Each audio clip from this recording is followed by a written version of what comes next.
In his second published work, the first of the Thoughts Out of Season essays, the one on David Strauss, published when he was 29, Nietzsche made a very salient point that crops up again a few times in his later work. It's a psychologically subtle point and gainsays the common belief that Nietzsche's philosophy became a kind of might is right, echoing Thrasymachus of the ancient Greeks. Quite the opposite. For Nietzsche opines in this first of the Thoughts Out of Season essays that victory often makes the victor stupid, and that the defeated are often spiritualized in defeat, by defeat.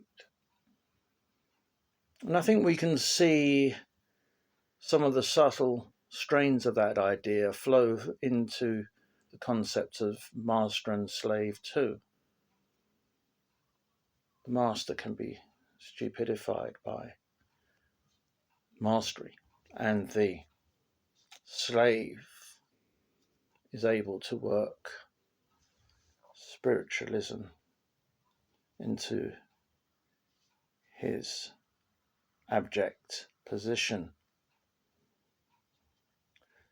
So Nietzsche brings in a more complex reading of victory. His experience in the Franco-Prussian War was the catalyst for this thought. He himself was involved in the Franco-Prussian War of 1870 to 1871, which of course meant a Prussian or German victory over France. And Nietzsche felt, even at this early stage in his career, when he was still very much a Germanicist, he certainly felt that German culture was not best served by victory. Just as we look back as British people on the Empire and the bellicose Rule Britannia kind of rabble-rousing, we see that often victory of that kind has a very deleterious effect on culture, very stupidifying effect. And so we can draw from this a lesson for the present very much, because those wars of the 19th century were surely forerunners of the great wars of the 20th century, the most devastating wars the world has seen, as Nietzsche predicted them, of the 20th century. The wars known as World War I and World War II, which of course were really one war with a lull in between. And those wars, even though victory was claimed in 1945, those wars still rumble on up to the present day.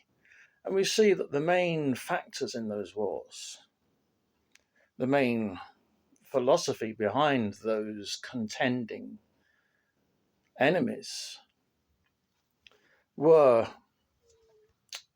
in the West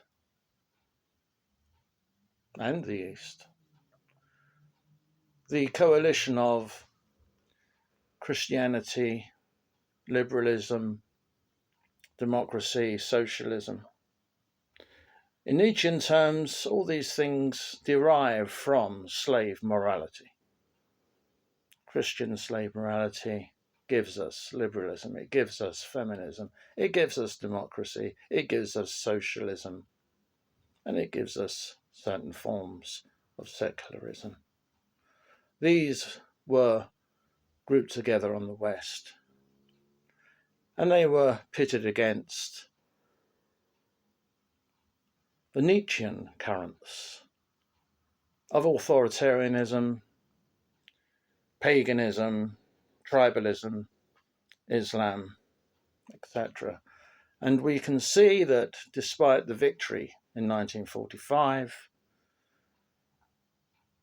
the war continues to rumble on, with the forces of democracy, Christianity, Judeo-Christianity pitted against the forces of paganism, Nietzscheanism, and Islam. These are the two main forces. Nietzscheanism is still involved in this tremendous world historical conflict with the remnants of Christianity, Judeo-Christianity, and this is why so much emphasis now centers on the Middle East,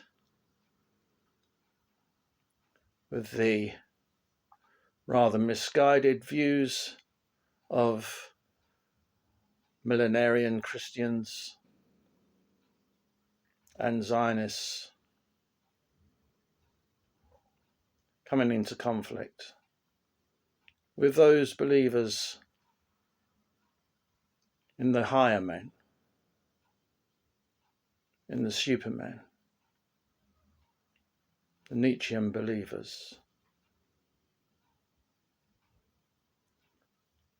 the anti-Christian Nietzschean believers, those who know that the future has to be the future of the supermen. It cannot be the future of the last men who seek to drag us back to the crucifixion and the day of judgment.